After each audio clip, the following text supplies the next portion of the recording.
Assalamualaikum warahmatullahi wabarakatuh. Alhamdulillah wassalatu wassalamu ala Rasulillah wa ala alihi wa sahbihi wa mawala amma ba'd. Ikhwati fillah rahimakumullah, sahabat muslim dimanapun berada. Alhamdulillah, kita bersyukur kepada Allah atas segala nikmat dan karunia yang diberikan oleh Allah kepada kita, dan semoga kita senantiasa dalam lindungan Allah Subhanahu wa taala. Melanjutkan kajian fikih ruqyah yang sudah beberapa lama tertunda, kita pada kesempatan ini akan masuk kepada marqi minhu, penyakit yang dapat diatasi dengan ruqyah, yaitu al-amrad al-udwiyah, penyakit-penyakit fisik atau penyakit-penyakit organ-organ tubuh, ya, mulai dari ujung rambut sampai ujung kaki. Nah, penyakit fisik ini sifatnya medikal, ya, atau medis. Ya, penyakit medis ini biasa dirujuk kepada dokter-dokter yang memang memiliki spesialisasi di bidang tertentu. Misalnya sakit mata, maka akan ditangani oleh dokter mata. Sakit jantung akan ditangani oleh dokter spesialis jantung. Sakit paru-paru, sakit usus dan sebagainya, itu semua ada keahliannya masing-masing di bidang tersebut.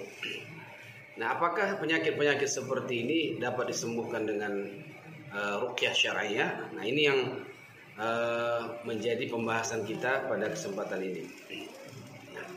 Allah Subhanahu wa taala dalam Al-Qur'an menyebutkan, wa nunazzilu minal Qur'an ma huwa syifaa'un wa rahmatul lil mu'minin. Kami turunkan Al-Qur'an itu sebagai syifa, sebagai obat, dan sebagai rahmat bagi orang-orang yang beriman.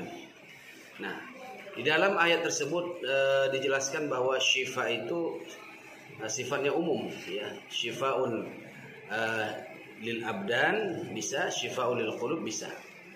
Jadi tidak ada pengkhususan, ya. Bahkan di dalam hadis Rasulullah sallallahu alaihi wasallam sudah pernah dijelaskan bahwa orang yang terkena gigitan binatang berbisa itu pun bisa diobati, diatasi dengan ruqyah syar'iyyah, sebagaimana yang dilakukan oleh Abu Sa'id Al-Khudri. Nah, bagaimana kita memahami kesembuhan penyakit medis melalui ayat-ayat Quran atau melalui ruqyah syar'iyyah? Ya. Pertama, pendekatannya adalah pendekatan doktrin. Ya, tentu doktrin yang dimaksud di sini adalah pendekatan akidah.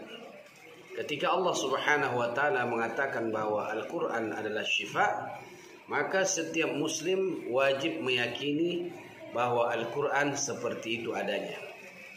Jadi bukan hanya sekedar pengakuan lisan, ya, tapi harus dibuktikan dengan tindakan.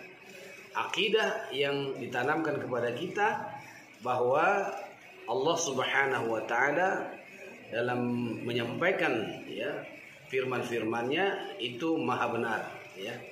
Tidak ada di dalam firman Allah itu yang keliru, ya. Kita meyakini bahwa Al-Qur'an adalah sebuah kebenaran, la raiba fih, tidak ada keraguan di dalamnya. Maka dalam konteks apapun, termasuk dalam konteks kesembuhan yang telah dijelaskan oleh Allah dalam Al-Qur'an, kita betul-betul yakin, ya, bahwa Al-Quran itu adalah obat untuk semua penyakit, termasuk penyakit yang bersifat medis. Nah, jadi pendekatan akidah ini adalah pendekatan yang sangat dasar, ya, bahwa tidak ada seorang muslim yang menolak, ya, bahwa Al-Quran itu dapat menyembuhkan penyakit apapun, kecuali orang tersebut mendahulukan logikanya daripada nas. Kemudian yang kedua, pendekatan ilmiah. Nah, pendekatan ilmiah ini artinya fakta ilmiah. Nah, ini tentu ada pembuktian-pembuktian secara ilmiah. Nah, bukan berarti ketika tidak terbukti secara ilmiah berarti Al-Quran yang salah, bukan. Kalau seandainya ada orang mengidap penyakit medis, kemudian diruqyah tapi kemudian tidak berhasil, bukan ruqyahnya yang salah, bukan ayat-ayat Quran yang salah, tapi bisa jadi orang yang melaksanakan tindakan terapi atau orang yang diterapi yang tidak memenuhi syarat untuk disembuhkan melalui ayat-ayat Quran. Jadi pendekatan ilmiah ini adalah hanya sekedar upaya untuk mencari kebenaran apa yang sudah dijelaskan oleh Allah Subhanahu wa taala di dalam Al-Qur'an. Nah, fakta-fakta yang ditemukan oleh para pakar bahkan dari kelompok dokter mereka mengakui bahwa Al-Qur'an itu dapat menyembuhkan dapat mengatasi penyakit-penyakit medis. Misalnya Bapak Dr. Mustamir Pedak beliau adalah seorang medis seorang dokter. Dalam bukunya Sembuh dan Sehat dengan Mukjizat Al-Qur'an, beliau di sana menjelaskan bagaimana Al-Qur'an dengan fakta-fakta yang beliau sampaikan ternyata dapat memberikan kesembuhan terhadap penyakit-penyakit. Nah, tentu dalam masalah ini tidak semudah kita mengatakan itu maka ada hal-hal yang perlu untuk dipenuhi ada sesuatu syarat yang harus ada pada diri seorang peruqyah ataupun orang yang diruqyah. Nah, jadi di sini dijelaskan oleh Dr. Mustamir Pedak bahwa Al-Quran mengandung potensi besar untuk menjadi obat bagi penyakit-penyakit jasmani, maksudnya penyakit-penyakit fisik berdasarkan hipotesa bahwa ada 4 hal yang menjadi mekanisme Al-Quran dalam mengobati penyakit fisik.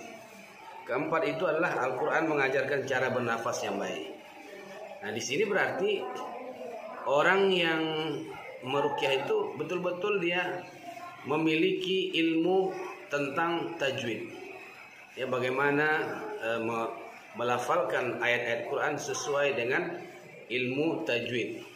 Karena di dalam ilmu tajwid, dalam membaca Al-Quran dengan tajwid yang benar itu ada proses-proses yang melibatkan pernafasan. Paru-paru, tenggorokan, lidah dan sebagainya.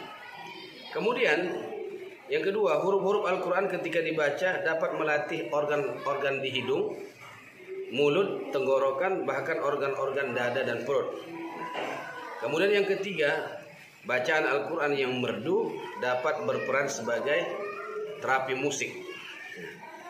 Jadi Al-Quran yang kita baca, yang kita perdengarkan kepada orang yang sakit itu sama seperti musik terapi yang dilakukan oleh orang-orang barat kepada pasien-pasien mereka yang mengidap penyakit-penyakit medis. Nah, kalau orang barat menggunakan suara musik, suara alam, suara air terjun misalnya dalam mengatasi penyakit-penyakit medis, kita tidak perlu melakukan itu. Kita cukup hanya menggunakan ayat-ayat Al-Quran. Nah, jadi istilah musiqiyatul Quran sebagaimana disebutkan oleh Syekh Mustafa Shadiq Ar-Rafi'i di dalam kitabnya I'jazul Quran wal Balaghah An-Nabawiyah itu bahwa Al-Quran yang diucapkan dengan tajwid yang benar akan memberikan irama nada yang sangat mempengaruhi fisik dan sel-sel tubuh yang ada di dalam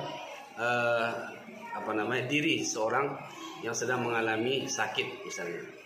Jadi ini merupakan hal yang sangat ilmiah. Kenapa? Karena ketika kita mengatakan bahwa musik itu adalah terapi melalui teori-teori ilmiahnya, maka mengapa kita tidak menggunakan teori ilmiah itu pada nada-nada atau irama-irama yang dimunculkan dari bacaan ayat-ayat Quran. Jadi kalau orang barat menggunakan terapi musik, maka kita menggunakan terapi Al-Quran.